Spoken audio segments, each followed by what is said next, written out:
Lucas capítulo 2, versículo 1 al 21. Y aconteció en aquellos días que salió un edicto de César Augusto para que se hiciera un censo de todo el mundo habitado. Este fue el primer censo que se levantó cuando Cirenio era gobernador de Siria, y todos se dirigían a inscribirse en el censo, cada uno a su ciudad. Y también José subió de Galilea, de la ciudad de Nazaret a Judea, a la ciudad de David que se llamaba Belén, por ser él de la casa y de la familia de David, para inscribirse junto con María, desposada con él, la cual estaba encinta. Y sucedió que mientras estaban ellos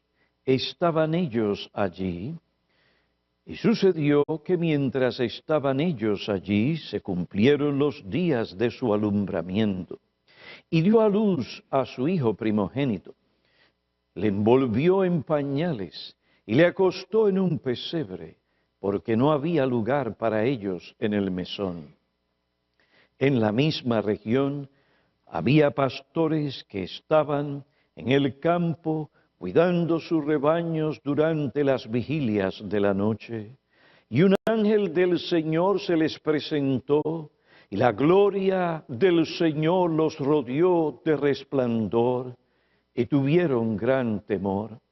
Mas el ángel les dijo: no temáis, porque aquí os traigo buenas nuevas de gran gozo, que serán para todo el pueblo, porque os ha nacido hoy en la ciudad de David un Salvador, que es Cristo el Señor.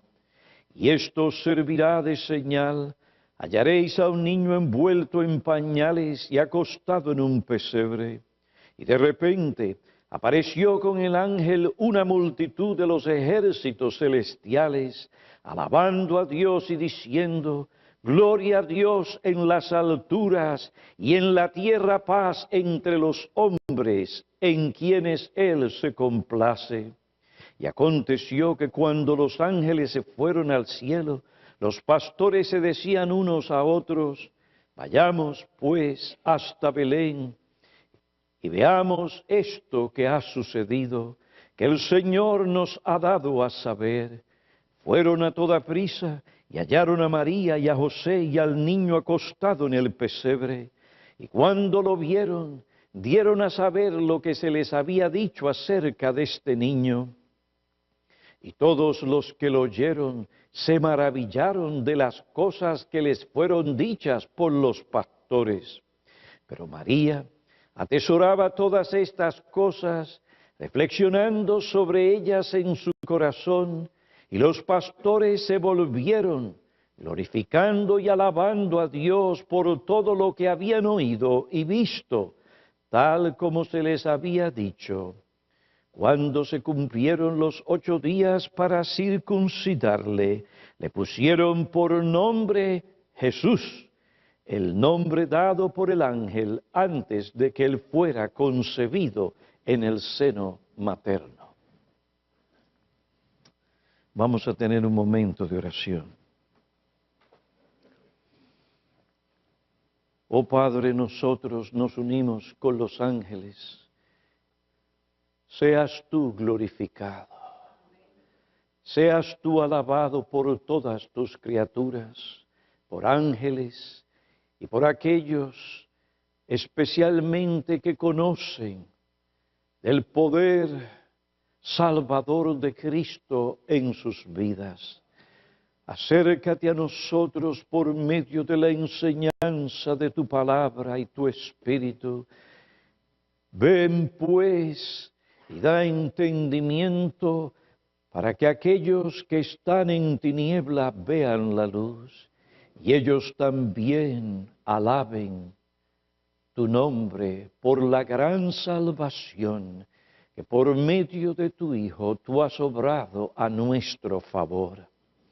Ven pues y salva a los perdidos, anima a tu pueblo, santifícalo, y que al considerar esta gran salvación nuestros corazones se unan a los pastores y canten y alaben tu nombre. Te suplicamos esto en Cristo. Amén. Amén.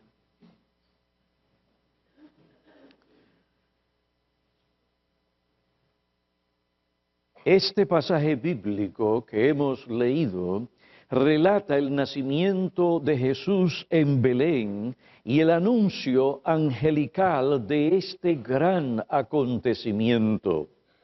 Los primeros 7 versículos describen el nacimiento de Jesucristo en los días de César Augusto, primer emperador del Imperio Romano. Lucas 2, 6, 7 dice, y sucedió que mientras estaban allí, se cumplieron los días de su alumbramiento y dio a luz María, la Virgen, y dio a luz a su hijo primogénito. Parecía otro nacimiento de otro matrimonio joven. Sin embargo, desde el principio del mundo no hubo un nacimiento alguno tan maravilloso y sorprendente como el de Jesucristo.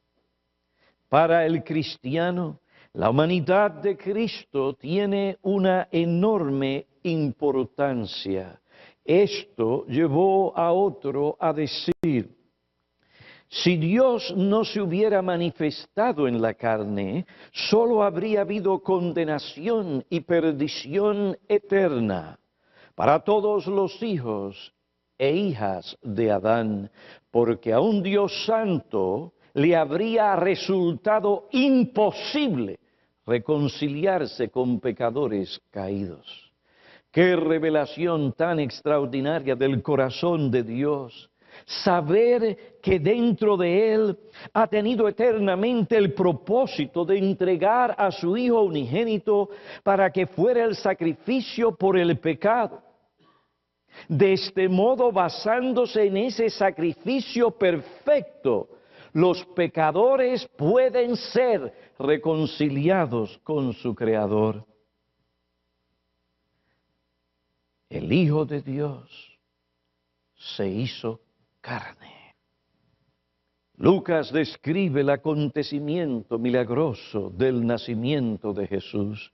Un acontecimiento como este no permanecería en el anonimato. Plugo a Dios anunciarlo, no como se anuncia el nacimiento del hijo de un rey con fiestas públicas, ostentación y pompa mundana, sino en un campo raso, a medianoche, a un grupo de pastores sencillos que cuidaban y vigilaban sus ovejas. Aunque estos hombres eran hombres del pueblo, eran hombres piadosos que esperaban intensamente la salvación prometida, y esto podemos deducirlo de las reacciones o de la reacción que ellos tuvieron ante la revelación que ellos recibieron del ángel del Señor. Y después, como ellos se condujeron, Lucas capítulo 2, versículo 15, 18 y 20. Salvo los ruidos que ordinariamente se oyen durante la noche en el campo, en aquella noche todo estaba en silencio. De repente, un ángel del Señor poderoso vino sobre los pastores y al mismo tiempo la gloria del Señor los rodeó de resplandor. El ángel del Señor se les presentó o vino sobre ellos. El término ángel significa mensajero. Los ángeles son seres personales creados por Dios. Son espíritus morales inteligentes que pueden temporalmente tomar una apariencia de forma física. La Biblia enseña que el cielo es su morada. Allí ellos adoran a Dios y desde allí son enviados por Dios para cumplir sus propósitos y para servir por causa de los que heredan la salvación. El autor de la epístola a los Hebreos los llama espíritus ministradores, Hebreos capítulo 1, versículo 14. Packer resume la obra de los ángeles de la siguiente manera: los ángeles, los santos ángeles guardan a los creyentes, Salmo 34, 7. Observan constantemente lo que está sucediendo en la iglesia. Primera a los Corintios, capítulo 11, versículo 10.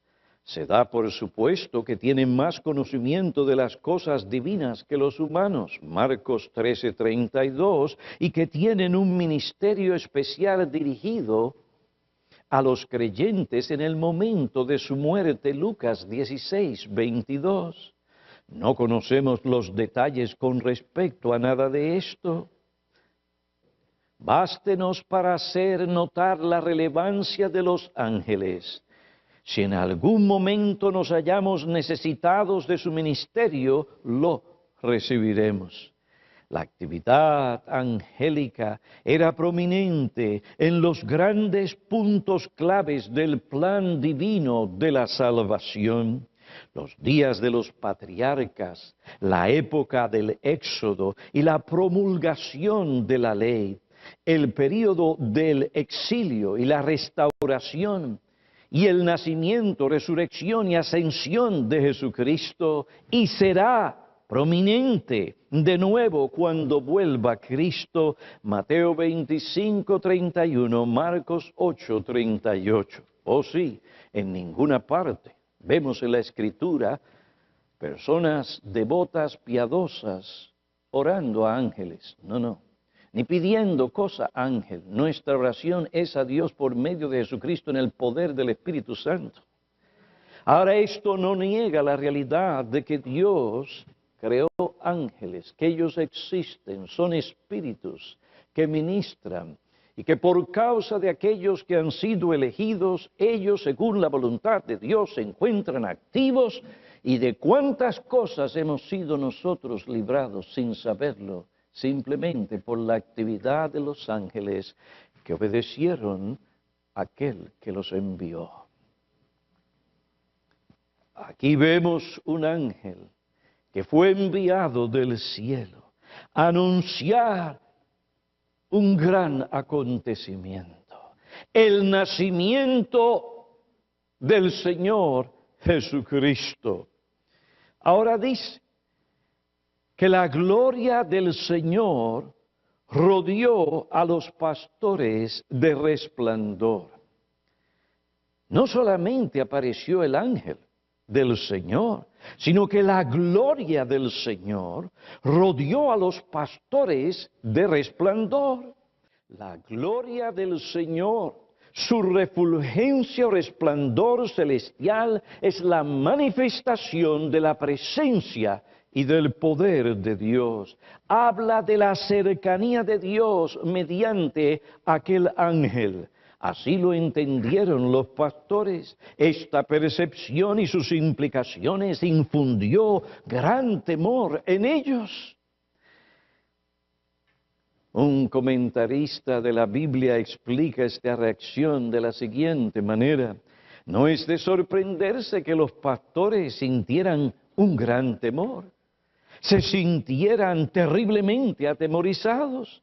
Eran hombres devotos, sin embargo eran pecadores, y lo que ahora experimentaban les había sobrevenido inesperadamente. Y el ángel del Señor les dijo: no temáis. Qué bueno es el Señor. Primero envía un ángel. Imagínense que de momento aparezcan aquel gran ejército de ángeles. Yo creo que aquellas personas hubieran empezado a correr y no hubieran terminado de correr. Pero Dios conoce nuestras circunstancias y nuestra condición. Y Él primero envía un ángel. Es suficiente, fíjense, un ángel, un solo ángel. Y estas personas sintieron gran temor.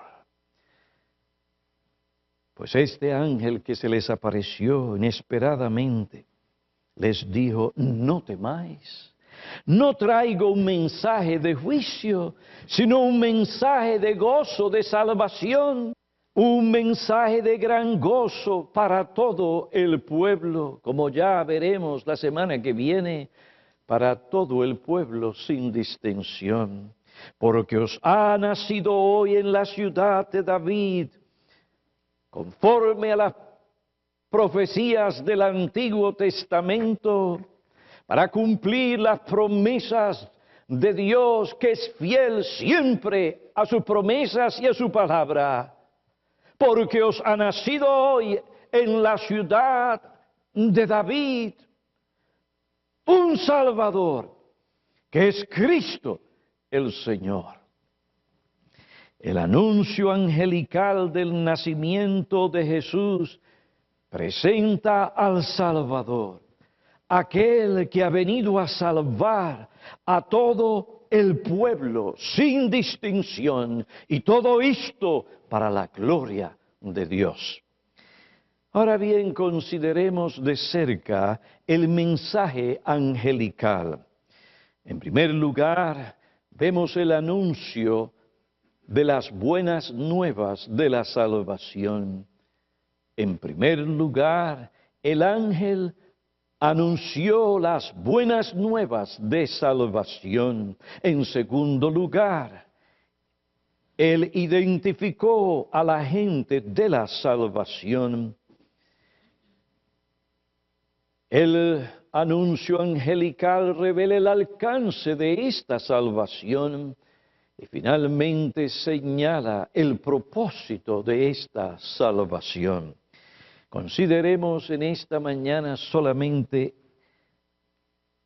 las buenas nuevas de salvación que aquel ángel anunció en aquella noche, en aquella región cerca de Belén. Porque os traigo buenas de gran gozo, porque os ha nacido hoy en la ciudad de David un Salvador. El término Salvador implica que tenemos que ser salvados o librados de algo. Esto implica que nosotros nos encontramos en una condición peligrosa de la que necesitamos desesperadamente ser librados. Pero, ¿librados de qué? El ángel del Señor presentó al Salvador, aquel Salvador que había llegado para obrar una salvación a favor de su pueblo. ¿Cuál es la naturaleza de esta salvación? ¿Qué significa? Muchos tienen un concepto equivocado de lo que significa la salvación que el Evangelio anuncia. Un predicador conocido aseveró que muchos hoy tienen una idea equivocada de lo que la palabra salvación significa. Y él dio algunos ejemplos que quiero mencionar. Cuando se presenta el Evangelio en nuestros días, a menudo se da la impresión que las personas deben ser libradas de la insatisfacción. Se habla de tal manera que pareciera que fue para esto que el Señor Jesucristo vino a salvar y que es de esto que se trata la salvación. Salvar a la gente de ese sentido de insatisfacción. Es obvio que hay personas insatisfechas. Sienten que algo falta en sus vidas, que no les permite vivir una vida completa y realizada. Estas personas están desilusionadas, decepcionadas o desencantadas. Sus comentarios delatan su insatisfacción. Ellas dicen: nuestro matrimonio no ha funcionado de la manera en que esperábamos. Pensábamos que nuestro romance duraría para siempre. Teníamos grandes expectativas para nuestro matrimonio. pero se tornaron en frustraciones. Ay, cuando llegaron nuestros hijos, nuestra situación familiar se convirtió en una pesadilla. Sí, así como tú los ves tan preciosos, pero tú no sabes, su llegada a este mundo resultó ser un desastre. Nuestros hijos no son lo que esperábamos, nos traen angustia y dolor. No estamos satisfechos con nuestras carreras. A pesar de tantos esfuerzos, luchas y trabajo, nuestros sueños no se materializaron. Trabajamos por muchos años en un trabajo que no nos gusta. Trabajamos con personas insoportables. Las personas que no me caen bien reciben mejor compensación o son ascendidas, pero a mí me pasan por alto. Otros viven en mejores casas y yo no puedo comprar una mejor casa. No podemos viajar como otros lo hacen, ni salir de vacaciones como ellos salen de vacaciones. Esto no es justo. Y hay un sentido de insatisfacción. La vida no nos ha tratado bien. Si uno no es cuidadoso cuando presenta el Evangelio a estas personas, ellas pensarán que el Evangelio ofrece salvación de la insatisfacción. Para ellos, la salvación significa que Dios arregle su matrimonio, su familia, las condiciones en las que trabajan. Esperan que Dios abra las puertas para que ellos puedan alcanzar el éxito en su carrera o para obtener un mejor trabajo con mayor sueldo. Quieren mejores condiciones laborales y oportunidades de progreso. ¿Acaso no es posible que una persona llegue a deducir que es de esto que el Señor Jesucristo salva cuando se presenta el Evangelio de la siguiente manera? Que en Cristo y todos tus problemas se resolverán y ya no tendrás un vacío en tu alma. Él estará contigo. Él abrirá las puertas de los cielos y carros y Cadillacs, Mercedes-Benz y todo lo demás descenderá. Todo lo que tienes es que creer, reclamarlo. Dios quiere que tú vivas una vida con éxito, una vida próspera. Piénsalo, decláralo, reclámalo y lo obtendrás.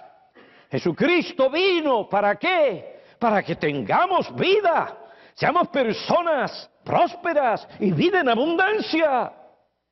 Imagínense una persona que ha tenido problemas con su matrimonio por casi 5 y 10 años, que tiene hijos que no los puede soportar, son irrespetuosos, desobedientes, malcriados, tienen un trabajo horrible, el jefe es insoportable, y cada vez ve que los demás prosperan y esa persona no prospera, y aquí de momento se le presenta el elixir, la medicina, el remedio. He aquí la solución.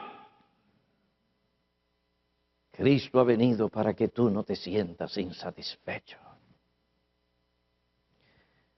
¿Quieres mejores condiciones laborales y oportunidades de progreso? Entonces recibe a Cristo, cree en Él, sé salvo.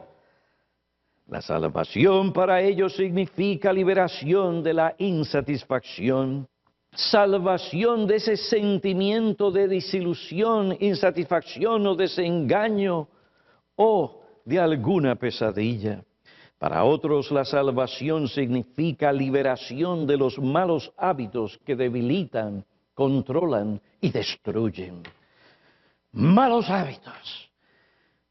Significa liberación de la adicción o del dolor que produce alguna pasión. Necesitan liberación del poder de su lujuria, de su deseo, apetito sexual desenfrenado o inmoderado, liberación del alcohol, las drogas, las pastillas, la pornografía, liberación de este cigarrillo.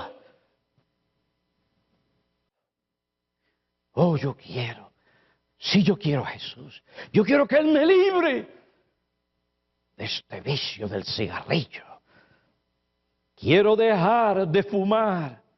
Y quieren dejar de fumar porque saben que el cigarrillo produce cáncer u otras enfermedades terribles. Y ya han comenzado a sentir que algo no está bien.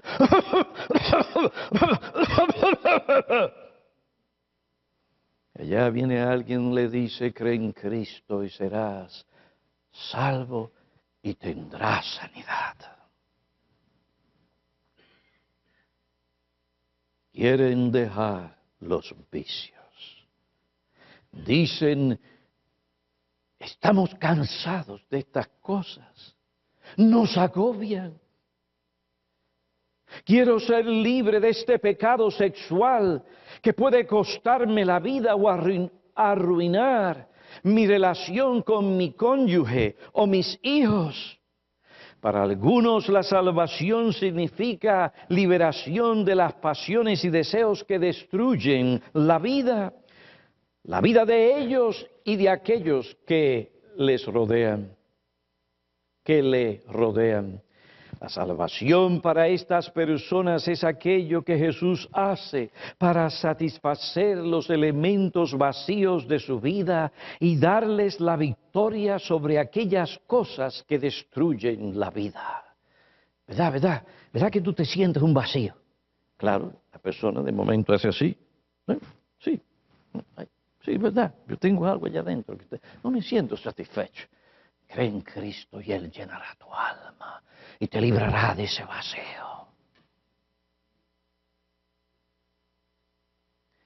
Aunque el Evangelio en cierto sentido secundario toca, cambia y transforma estos elementos en la vida de aquel que viene a Cristo, que es un verdadero creyente, estos no son los asuntos fundamentales de la salvación. Estos no son los asuntos de mayor peso. Por otra parte, hay muchos incrédulos que no están insatisfechos con la condición de sus vidas.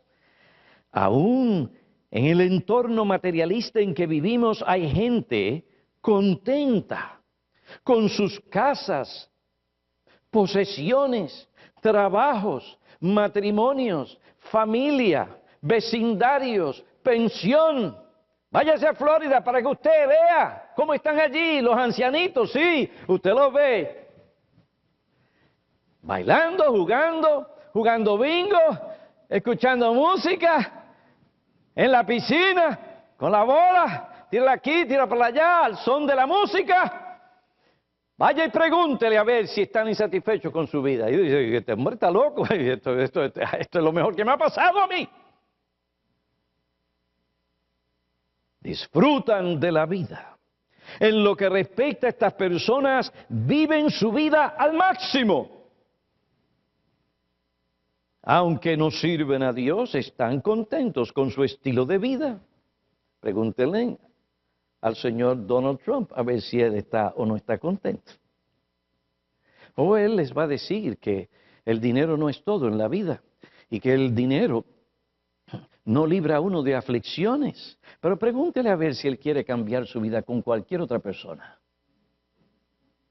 Se siente satisfecho, tiene todo lo que necesita. Ir a esa persona y decirle, Donald Trump, usted está vacío, tiene un vacío en su corazón. Donald Trump, usted es una persona insatisfecha. Y a veces, hombre, está loco. ¿Qué le pasa? Aunque no sirven a Dios, están contentos con su estilo de vida. Muchos de los que están jubilados están disfrutando de los placeres de la vida. Viajan, conocen a Europa mejor que los europeos. Se divierten, juegan golf, disfrutan su pensión.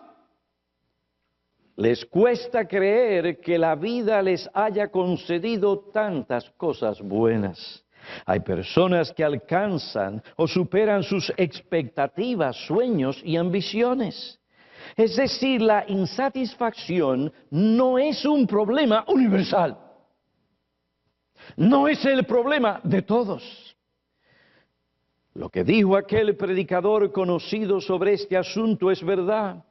Por lo tanto, si tenemos un Salvador que vino a salvar a los hombres, esta salvación que Él obra tiene que incluir otras cosas que no sea simplemente la insatisfacción o los malos hábitos que debilitan o convierten a una persona en un adicto. Hay muchas personas que no son creyentes, que son un ejemplo de dominio propio en lo que respecta a sus cuerpos, dinero, pensiones, tiempos, entretenimiento y trabajo. Son muy disciplinados y no conocen a Cristo, no conocen el Evangelio. La falta de dominio propio no es su problema y tampoco esto es un problema universal. El problema fundamental y universal por la que Dios envió a un Salvador al mundo no es el vacío que siente el hombre, la insatisfacción, la adicción, la falta de dominio propio, los malos hábitos. El problema fundamental del hombre es su pecado y su culpa.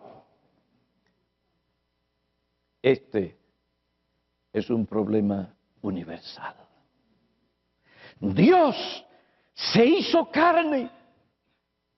No había otra forma de salvar al hombre del pecado, del poder, de la contaminación, de la culpa y de las horribles consecuencias del pecado. Dios se hizo carne en el seno materno, sin dejar de ser lo que antes era, y sin experimentar algún cambio en su naturaleza divina, se hizo totalmente hombre. ¿Para qué? Para ser como el Dios encarnado, lo que el hombre no puede hacer, salvarse a sí mismo de su peor enemigo, el pecado y la culpa del pecado. El problema fundamental del hombre, de Donald Trump, de todo rico, aún del pobre, no importa en qué lugar vive en esta tierra, el problema fundamental del hombre es el pecado. El pecado que engendra culpa y muerte. El pecado que divide, que confunde, el pecado que es responsable de todos estos males que agobian, afectan a los hombres, que es la causa de la envidia, del orgullo, de los celos, de los pleitos, de las guerras. El pecado que destruye matrimonios, el pecado que destruye familias, buenas amistades. El pecado que se manifiesta con una palabra hiriente que afecta el corazón de aquel que la escucha. El pecado, todas esas tumbas allá afuera, es el pecado.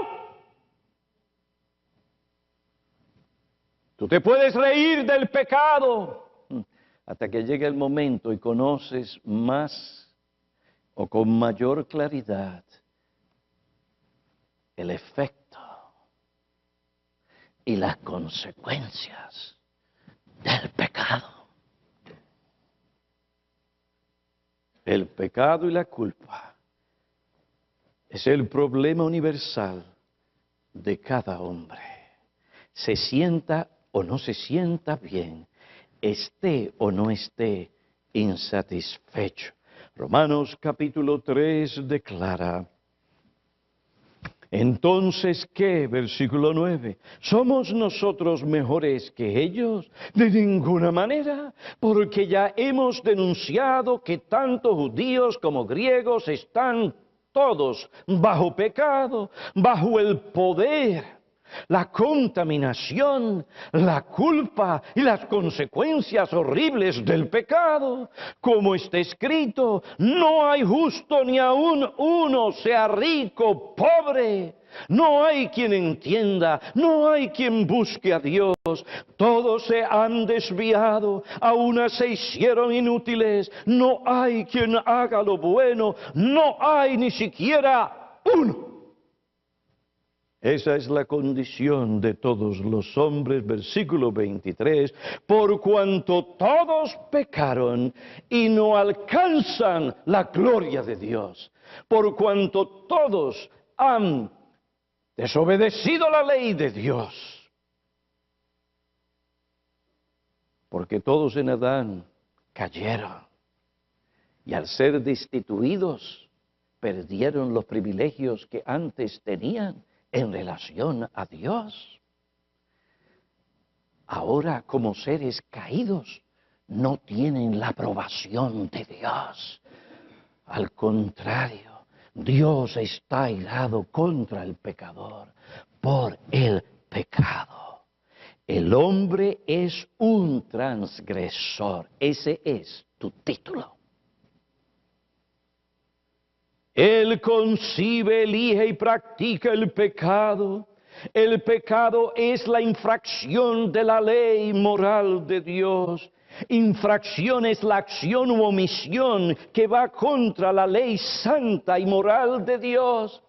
El pecado engendra culpa, contaminación, esclavitud, castigo y muerte. La salvación que proclama el Evangelio es salvación del poder de la culpa, contaminación y consecuencias del pecado. Estos son los asuntos fundamentales de la salvación. ¿Vas a predicar el Evangelio? Tienes que ser sabio.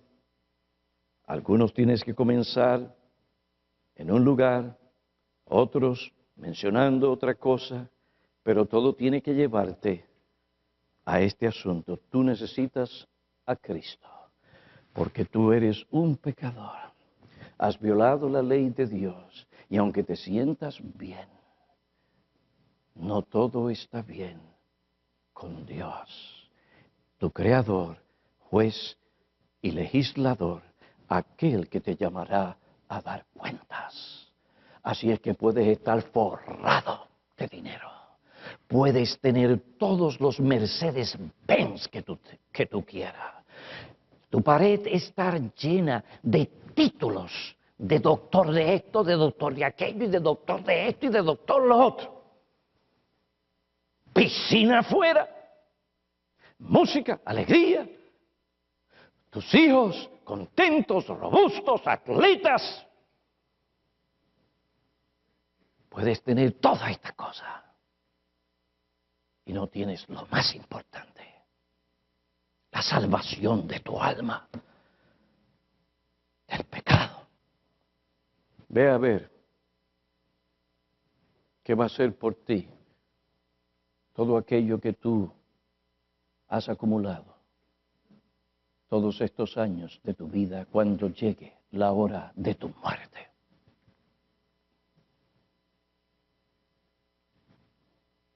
Oh, mi amigo, llamará su nombre Jesús, porque Él, el Dios encarnado, que condescendió y se humilló, tomó la forma de siervo, se hizo semejante a los hombres.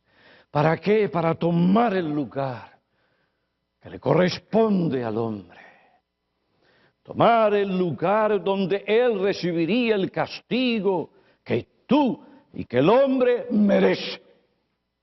Y allí sufrir como el Dios hombre, especialmente lo que respecta a su naturaleza humana. Conocer allí en una forma que no podemos explicar, pero real. Los tormentos y sufrimientos y la realidad y la experiencia del infierno. Él hizo esto porque su nombre es el Salvador.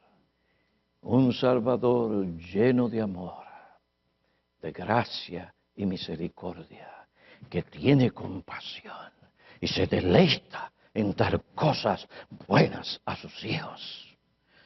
He aquí el Cordero de Dios que quita la mancha que nadie puede quitar. La mancha de tu culpa que ningún psicólogo, por más que trate, no puede. Te podrá engañar y por un tiempo tú estás tranquilo, pero tarde o temprano eso volverá. Ese sentimiento de culpa, culpabilidad, de que mereces castigo porque eres un pecador. Mi amigo, tú te puedes burlar por un tiempo, pero no por todo el tiempo. Y tu conciencia hablará y te acusará. Y tú sabes que no podrás ya más engañarla.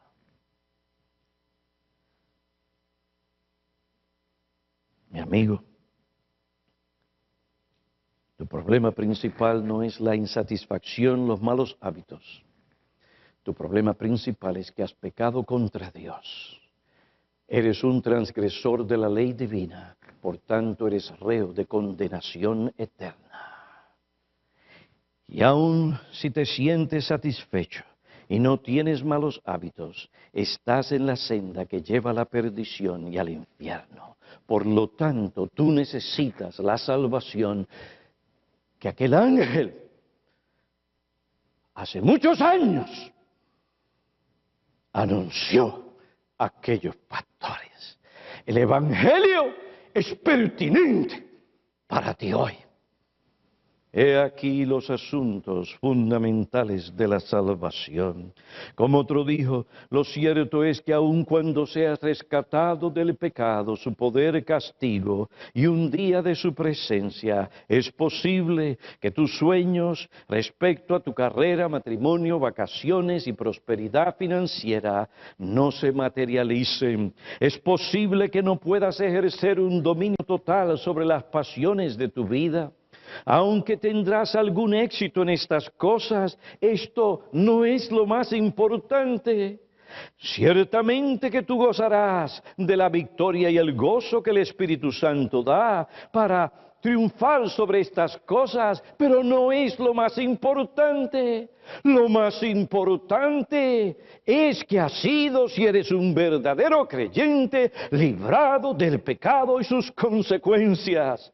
Oh iglesia, nunca olvidemos que la salvación que el Evangelio anuncia es la salvación del pecado y sus terribles consecuencias. No permitamos que otros nos intimiden, que cierren nuestra boca, pensando que somos anticuados, pensando que somos personas que no tenemos entendimiento. Esto es lo que el hombre de hoy, esto es lo que nuestra sociedad, esto es lo que nuestra nación necesita. Es el mensaje de salvación que proclamó aquel ángel en aquel día a los pastores. Esta salvación lleva al hombre impío a abandonar su camino, al hombre inicuo sus pensamientos y a volverse al Señor para conocer en su experiencia el perdón.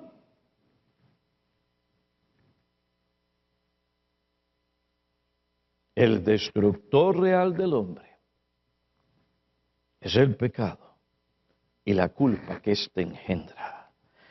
Mi amigo, la culpa no es algo imaginario, psicológico, artificial, que el hombre se impone sobre sí mismo, sino que es algo que Dios impone sobre la conciencia del hombre. El hombre necesita liberación de su pecado y su culpa, y es de esto mismo que el Señor Jesucristo salva. Esto es lo que todos los hombres tienen que entender sobre el Evangelio. El ángel del Señor proclamó el Evangelio de la salvación, salvación de pecado y de la culpa que el hombre lleva por causa de su pecado. Lucas 10:11, porque os ha nacido hoy en la ciudad de David un Salvador, que es Cristo el Señor. Él es el Salvador que ha venido a salvar al hombre. Palabra fiel y digna de ser aceptada por todos, que Cristo vino al mundo para salvar a pecadores. El mensaje angelical anuncia las buenas de salvación, identifica a la gente de la salvación, Cristo el Señor, revela el alcance de la salvación para todo el pueblo, señala el fin de esta salvación, la gloria de Dios. Gloria a Dios en las alturas, en la tierra paz, entre los hombres a quienes el Señor se complace. Mi amigo, ¿te sientes bien en esta mañana? Sí, pastor, porque ya usted sabe, yo estoy, mire, que llegue aquí el jueves, porque el jueves, pastor, mire, yo no voy a dormir, pastor, porque el jueves cuando yo me levante, mire, allí van a estar esos regalitos que tanto yo he esperado, pastor. Un nuevo teléfono, un nuevo iPhone, pastor, y todo aquello, pastor, usted no sabe. ¿Te sientes bien? Eso no cambia tu problema principal. ¿Tienes buenas amistades? Sí, pastor. ¿Te sientes satisfecho con esas amistades? Sí, pastor.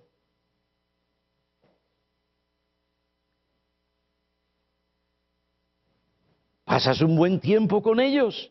Ay, pastor, maravilloso. Usted no sabe cuando nosotros nos reunimos y empezamos a hacer fiestas aquí y allá y lo demás, y nos ponemos a hablar, pastor. Y mire, pastor, óigame, un momentito, mire, no piense mal de nosotros, porque nosotros estamos pensando cosas buenas y sanas, pastor. Sí, pero eso no es tu problema fundamental.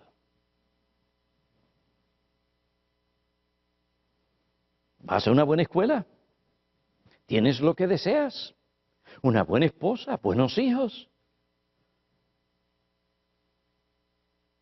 ¿Un carro? ¿Un novio? ¿Una novia? ¿O tú eres de aquel grupo que se siente insatisfecho? Que siente que te falta algo? Que no tienes una estima, una buena estima de tu persona? Que te sientes vacío. Oye bien, ninguna de estas cosas tiene que ver con los asuntos principales de la salvación. El asunto principal es tu pecado. Entonces, presta atención al mensaje que los ángeles proclamaron y que hoy nosotros, en el nombre de Dios y del Cristo exaltado, te predicamos. Pide a Cristo el Salvador que te salve de tu pecado, que te libre de tu culpa.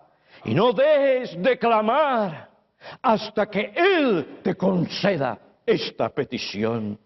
Mi amigo, cerca de ti está la palabra, en tu boca y en tu corazón, es decir, la palabra de fe que predicamos, que si confiesas con tu boca a Jesús por Señor y crees en tu corazón que Dios lo resucitó de entre los muertos, serás salvo. Porque con el corazón se cree para justicia y con la boca se confiesa para salvación, pues la Escritura dice: todo el que cree en Él no será avergonzado. En aquel día, cuando tú estés delante de la presencia de tu Creador y vas a estar allí. Es una cita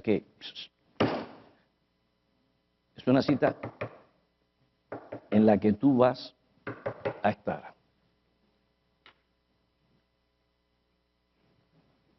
Tú vas a estar allí. Es cuestión de tiempo. Pero bien, es una cosa bien segura. Es cuestión de tiempo, pero una cosa bien segura. ¿Estás preparado para encontrarte con tu Creador?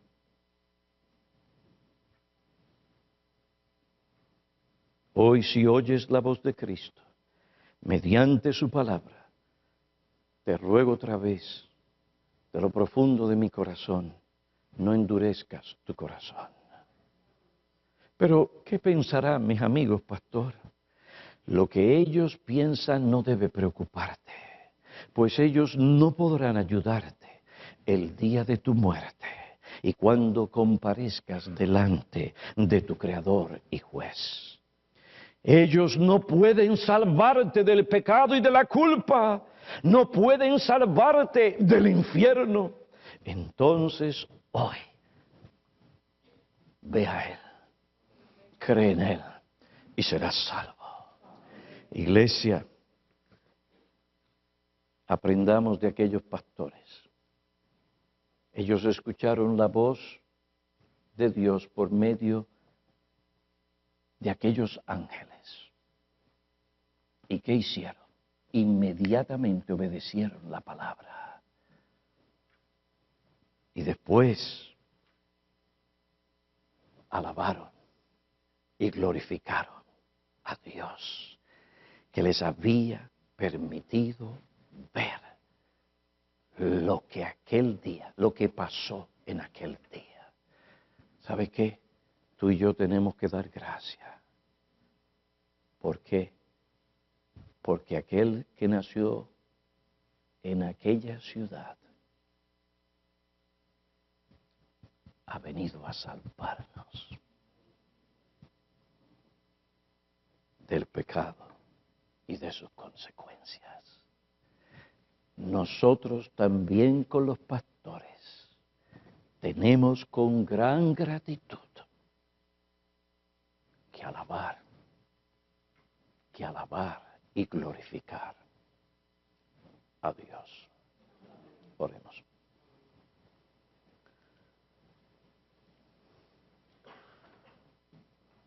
Oh Padre,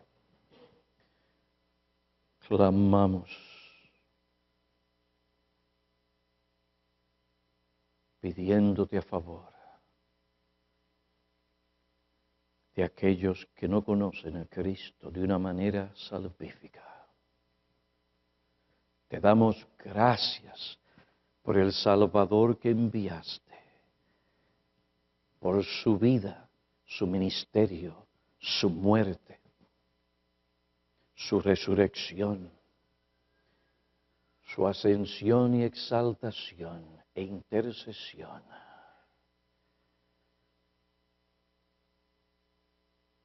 Que Él en esta mañana nos visite poderosamente por medio de su Espíritu. No permitas que aquellos que están en sus pecados continúen en ellos. Sálvalos por amor a Cristo. Ven pues con poder salvador. Manifiéstalo, que podamos ver hombres y mujeres alabando y glorificando a Dios. Te lo suplicamos en Cristo. Amén.